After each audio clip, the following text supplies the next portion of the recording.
आइए हम बात करते हैं जन्म से भारत की नागरिकता के प्रावधान। तो देखिए, जब देश का संविधान लागू हुआ 26 जनवरी 1950 को, उस समय भारत में जो भी व्यक्ति निवास कर रहे थे उन्हें हमने भारत की नागरिकता दे दी या भारत का नागरिक मान लिया।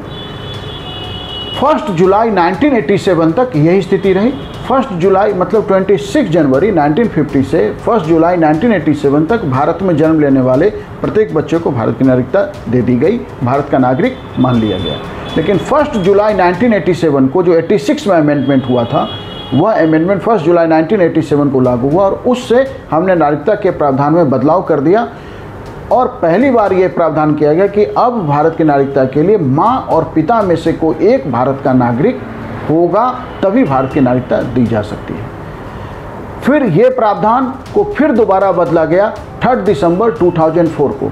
तो हम कह सकते हैं कि 3 दिसंबर 2004 से पहले और 1 जुलाई 1987 को या उसके बाद, इस बीच के तिथि में यदि भारत में आपका जन्म हुआ है तो केवल माँ और पिता में से किसी एक के भारत के नागरिक होने पे हम नागरिकता दे देते थे। लेकिन 3 दिसंबर 2004 के बाद इसमें फिर बदलाव हुआ और अनिवार्य कर दिया कि दोनों भारत के नागरिक होना चाहिए, माता भी और पिता भी।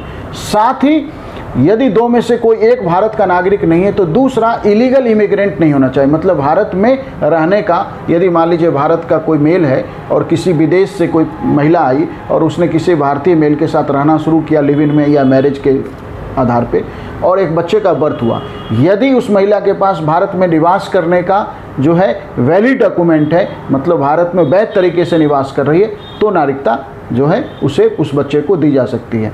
लेकिन सामान्यतः यह प्रावधान है कि जन्म के समय 3 दिसंबर 2004 के एक्ट से कि जन्म के समय माँ और पिता दोनों भारत का नागरिक होना चाहिए। यदि एक भारत का नागरिक नहीं है तो जो भारत का नागरिक नहीं है वह भारत में अवैध इलीगल इमिग्रेंट नहीं होना चाहिए, भारत का वैध प्रवासी होना चाहिए। मतलब यहाँ निवास करने का उसके पास अनुमति हो, अधिकार हो।